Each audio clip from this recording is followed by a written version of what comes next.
అందరికీ నమస్కారం అండి. జగద్గురు శ్రీకృష్ణ ఛానల్కి స్వాగతం. ఈరోజు శనివారం. ఈ శనివారం రోజున శ్రీ మహావిష్ణువుకి ఎంతో ప్రీతికరమైనటువంటి ఈ రోజున ఈ కథని పూర్తిగా విన్నవారికి సకల సంపదలు కలిగి ఆయురారోగ్యాలు లభిస్తాయి. లోక కళ్యాణార్థం కోసం ఈ కథ వినడం ఎంతైనా అవసరం. అతనే మనందరి పూజ్యనీయులు. విశ్వమంతా అతనిని విష్ణువుగా కొలుస్తుంది, శ్రీమన్నారాయణగా స్తుతిస్తుంది. అంతేకాదు, లోకపాలకుడైన సాక్షాత్ భగవంతుడు మానవజాతి సాంస్కృతిక సంప్రదాయం ఉట్టిపడేలా ఉంటుంది. భూత భవిష్యత్తు వర్తమాన కాలాలన్నింటికీ ఈ పురాణం ఆదర్శమయ్యే ఓ గొప్ప అద్భుత చరిత్ర. సత్యమార్గంలో నడవడానికి, అన్యాయం ఎదిరించడానికి దోహదం చేయుటకు ఈ విష్ణు పురాణం కర్మయోగులుగా కావటానికి ప్రేరణ లభిస్తుంది. ఈ పురాణంలో జీవన మూలం, జీవన సిద్ధాంతం దాగి ఉందని ఈ కథ విన్నవారికి, చదివిన వారికి జీవితంలో అర్థం, పరమార్థం రుచించునని నా భావన. మానవ సృష్టికి కారణమైన ప్రకృతి, భూమండలం, ఈ పురాణమంతా ఎరుగని లక్ష్మీపతి భూమాతను సృష్టించాడు కదా. భూమాత మానవ జాతిని పునీతం చేయటానికై భూదేవి శ్రీ మహావిష్ణువు సృష్టించాడు. త్రిమూర్తులలో ఎవరు ముందు జన్మించారని సృష్టిలో మానవాళికి అంతుచిక్కని ప్రశ్న. ఎవరు?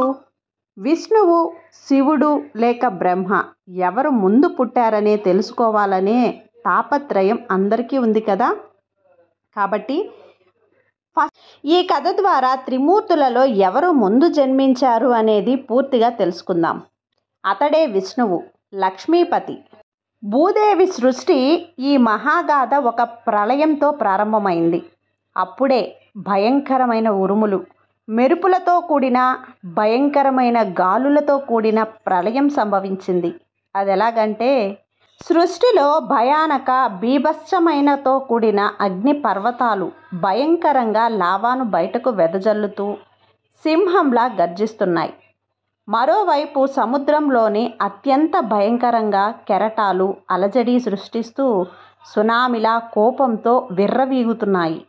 ప్రకృతి అంతా కూడా అల్లకల్లోలంగా మారి తన ప్రకృతి రాక్షసత్వాన్ని బయటకు వెళ్ళగక్కుతుంది. భయంకరమైన గాలులతో విషాన్ని జ్వలం చిమ్ముతూ భయానక బీభత్సమైన ప్రళయాగ్ని జ్వాలలై వెదజల్లుతున్నాయి. అసలు నాకు ఆ భయంకరమైన పరిస్థితులను వివరించడానికి ఏ పదాలు కూడా దొరకటం లేదు. వర్ణించడానికి కూడా దొరకడంతగా ప్రళయం సంభవించింది. జగత్ ప్రళయంలో చెట్లు పుట్టలు, చెట్లు చేపలు, పర్వత శ్రేణులు అగ్ని జ్వాలలతో ఆహుతై సముద్రాల సైతం వణికిపోయాయి. ఆకాశం నుంచి పెద్ద పెద్ద గ్రహాలు సైతం భూమిని చేరి అందులో అవి కాస్త అణువులుగా మారి సృష్టి కారణానికి విత్తనం పడింది. ఆ ప్రళయం కాస్త సద్దుమణిగి ఒక్కసారిగా నిశ్శబ్దంగా మారింది. అప్పుడు ఒక్కసారిగా ఓంకార శబ్దం పుట్టింది.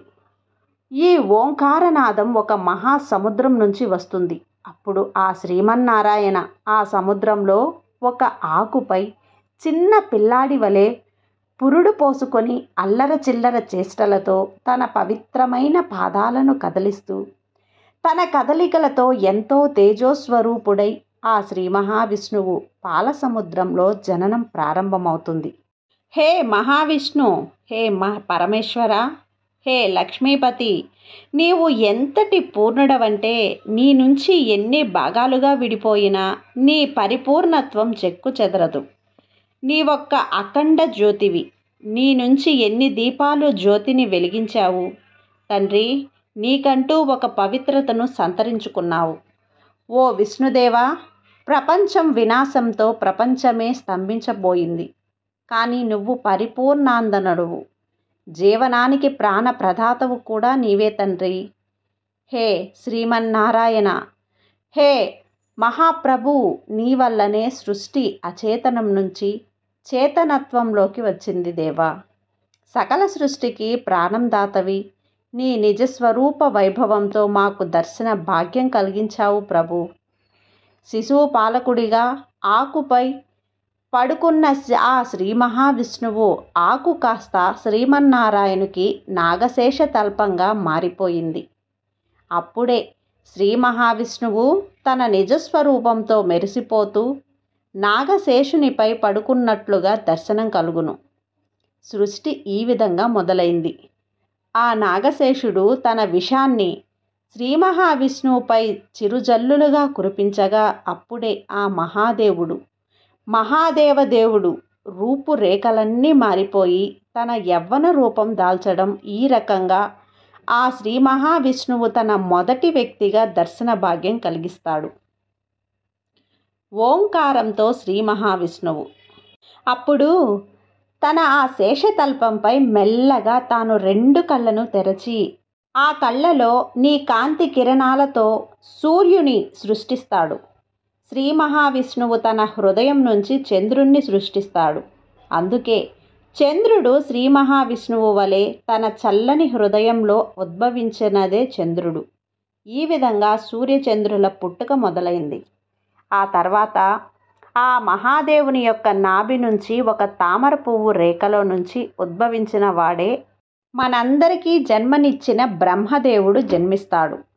తర్వాత తనలో నుంచి ప్రాణం వాయువు పోసుకొని ఒక బండరాయి పగిలిపోయి అందులో నుంచి పుట్టిన వ్యక్తి త్రినేత్రుడు. సృష్టి లయకారుడైన శివుడు జననం జరుగుతుంది. ఇతను ప్రకృతికి సృష్టికి లయకారుడై మహాదేవుడు శ్రీ బోలోశంకరుడు తన రూపుదిద్దుకోవటం జరిగింది. ఇన్ని రోజులు సృష్టికర్త ఎవరు, సృష్టి కారకులెవరు అనే విషయం ఇప్పుడు అర్థమైందా? ఈ సృష్టిలో ఎవరు ముందు పుట్టారు అన్న ప్రశ్నకి జవాబు దొరికింది. మొదట సృష్టికి కారణం మొదటి వ్యక్తి శ్రీ మహావిష్ణువు. తనలో నుంచి ఉద్భవించిన మిగిలిన 2 బ్రహ్మదేవుడు, శివుడు. అప్పుడు అలా ఆ మహావిష్ణువు బ్రహ్మను మహేశ్వరుణ్ణి సృష్టించగా అప్పుడు బ్రహ్మదేవుడు ప్రత్యక్షమై, హే మహాదేవా, నీకు కోటి ప్రణామాలు. మహాదేవ, మేమెవ్వరం?